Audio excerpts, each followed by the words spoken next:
ಆ ನರ್ಸ್ಗಳಿದ್ರು ಅವರೆಲ್ಲರನ್ನು ಸಸ್ಪೆಂಡ್ ಮಾಡಿ ಮನೆಗೆ ಕಳಿಸಿ ಸರ್. ಭಾನುವಾರ ಅನ್ಕೊಂಡು ಮನೇಲಿ ಕೂತ್ಕೊಂಡು ಮಾಡೋ ಟೆಕ್ನಿಷಿಯನ್ಗೆ ಫೋನಲ್ಲಿ ಕಾಂಟ್ಯಾಕ್ಟ್ ಮಾಡ್ಕೊಂಡು ನನ್ನ ಹೆಂಡತಿಗೆ ಪೇಯ್ನ್ ಬರೋದನ್ನ ಹೇಳ್ಕೊಂಡು ಇಂಜೆಕ್ಷನ್ ಕರೆಕ್ಟ್ ಟ್ರೀಟ್ಮೆಂಟ್ ಕೊಡೋದಲ್ಲ ಇವರು ಸಾಯಿಸ್ಬಿಟ್ಟಿದ್ದಾರೆ ಸರ್. 2:30 ಡೆಲಿವರಿ ಮಾಡಿಸಿ ರಾತ್ರಿ 8 ಗಂಟೆಗೆ ನಮ್ಮ ಮನೆಗೆ ಕರ್ಕೊಂಡೋಗಿ ನಿಮ್ಮ ಮನೆಯವ್ರನ್ನ ಉಳಿಸ್ಕೊಳಕ್ಕಾಗಿಲ್ಲ ಅಂತ ಹೇಳ್ತಾರೆ ಸರ್. ಯಾವ ಡಾಕ್ಟ್ರು ಆ ಥರ ಫೆಸಿಲಿಟಿ ಇಲ್ವಾ ಈ ಬಸ್ ಈ ಗೌರ್ಮೆಂಟ್ ಹಾಸ್ಪಿಟ್ಲಲ್ಲಿ?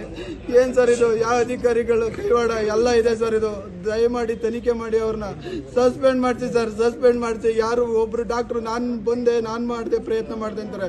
ಆ ಡಾಕ್ಟ್ರುಗಳನ್ನೂ ನೋಡಿಲ್ಲ, ಅವ್ರು ಯಾರು ಕೂಡ ನಮ್ಮನ್ನು ಮಾತಾಡ್ಸಿಲ್ಲ. ಇವ್ರು ಬಂದಿರೋರು ಅವ್ರು ಮಸ್ತು ಮಾಡಕ್ ಬಂದಿದ್ದಾರೆ ಸರ್. ಸರ್ಕಾರದಲ್ಲಿ ಗೌರ್ಮೆಂಟ್ ಕೆಲಸಕ್ಕೆ ಅಂತವ ಸಾಯಿಸ್ಬಿಟ್ಟಿದ್ದಾರೆ. ಇಂಥ ಪರಿಸ್ಥಿತಿ ಯಾವ ಹೆಣ್ಮಕ್ಳಿಗೂ ಬರಬಾರ್ದು. ನಾನು ಯಾವ ಕಾಂಪೋಸಿಷನ್ಗೂ ಏನಕ್ಕೂ ಬಂದಿಲ್ಲ. ದಯಮಾಡಿ ನನಗೆ ಬಂದಿರೋ ಪರಿಸ್ಥಿತಿ ಯಾವ ಹೆಣ್ಮಕ್ಳಿಗೂ ಬರಬಾರ್ದು. ದಯಮಾಡಿ ಇದನ್ನ ದೊಡ್ಡ ತನಿಖೆ ಮಾಡಿ ಸರ್. ನೀವೇ ದೇವರು. ಇವ್ರನ್ನ ಬಡ್ದು ಹೊಡೆದು ಸರ್. ಇವ್ರನ್ನ ಯಾರನ್ನ ಬಿಡಬೇಡಿ. ಕೆಟ್ಟ ಅಧಿಕಾರಿಗಳು, ಕೆಟ್ಟ ಸರ್ಕಾರ ಇದು. ಇವ್ರು ಮೋದಿ ಮಸ್ತಿ ಮಾಡಕ್ಕೆ ಲಕ್ಷ ಗಟ್ಟಲೆ ಸಂಬಳ ತಾಳ್ತಿದ್ದಾರೆ. ಗೌರ್ಮೆಂಟ್ ಸಂಬಳ ಕೊಡ್ತಿಲ್ವಾ ಇವ್ರಿಗೆ? ಪಕ್ಕದಲ್ಲಿ ಪ್ರೈವೇಟ್ ಹಾಸ್ಪಿಟ್ಲ್ ಇಟ್ಕೊಂಡು ದುಡ್ಡು ಮಾಡಕ್ಕೆ 2 ಅವರ್ 3 ಅವರ್ ಬಂದು ಇಲ್ಲಿ ನಿಂತ್ಕೊಂಡು ನೋಡ್ಬಿಟ್ಟು ಹೊಂಟೋಯ್ತಾರೆ. ರೌಂಡ್ಸ್ ಅಂತ ಬಂದು ರೌಂಡ್ಸ್ ಆಗಿ ಹೋಯ್ತಾರೆ. ರೌಂಡ್ಸ್ ಆಗಿ ಸಾಯಿಸ್ತಾವ್ರೆ ಜನಗಳನ್ನ.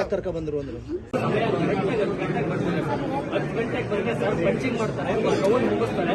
ಎಲ್ಲರೂ ಒಂದು ರೌಂಡ್ ಮುಗಿಸ್ಕೊಂಡು ಬಂದು sir Janata hospital, Janapriya hospital, Mangala hospital, Karna hospital, Manjunatha hospital, ಈ ಹಾಸ್ಪಿಟ್ಲ್ಗಳಿಗೆ ಹೋಗ್ತಾರೆ ಸರ್. ನಾನು ಫೋಟೋ ತೆಗೆದುಬಿಟ್ಟು ಡೈರೆಕ್ಟರ್ ಕೊಟ್ಟಿದ್ದೀನಿ ಸರ್. ಡೈರೆಕ್ಟ್ರಿಗೆ ಸರ್ ಇಲ್ಲಿ ನೋಡಿ ನಿಮ್ಮ ಡಾಕ್ಟರ್ಗಳು ಈ ಥರ ಇದ್ದಾರೆ ಅಂತ ಕೊಟ್ಟಿದ್ದೀನಿ ಸರ್. ಏನು ಮಾತಾಡೋಲ್ಲ ಸರ್ ಅವರು. ಏನಾದರೂ ಆದರೆ ಟೈಮ್ ಸಮೇತ ಫೋಟೋ ನಾನು ಅವ್ರ ಹತ್ರ ಮಾತಾಡ್ಕೊಂಡು ಸರ್ ಇಲ್ಲಿ ಕೆಲವು ಪಾಯಿಂಟ್ಗಳು ಹಾಕಿದ್ದೀನಿ ಸರ್. ಕೈ ಮುಗಿದು ಕೇಳ್ಕೊತೀನಿ. ಯಾಕೆ ಅಂತಂದ್ರೆ ನಮ್ಮ ಹಾಸನ ಜಿಲ್ಲೆಗೆ ಸರ್ ನೀವು ಉಸ್ತುವಾರಿ ಸಚಿವರಾಗಿ ಬಂದು 3 ದಿವಸಕ್ಕೆ 106 ಕೋಟಿ ತಂದ್ರಿ ಸರ್. ಅನುದಾನ ಆಸ್ಪತ್ರೆಗೆ ಅಂತಾನೆ 106 ಕೋಟಿ ತಂದ್ರಿ ಸರ್. ಯಾಕಂದ್ರೆ ಸರ್ ಬಡವರಿಗಲ್ವಾ ಸರ್? ಇವ್ರುಗಳೆಲ್ಲ ಪ್ರೈವೇಟ್ ಆಸ್ಪತ್ರೆಗಳು ಇವರೇ ಓನ್ ಆಗಿ ಬಿಲ್ಡಿಂಗ್ಗಳು ಕಟ್ಕೊತಾ ಇದ್ದಾರೆ ಸರ್.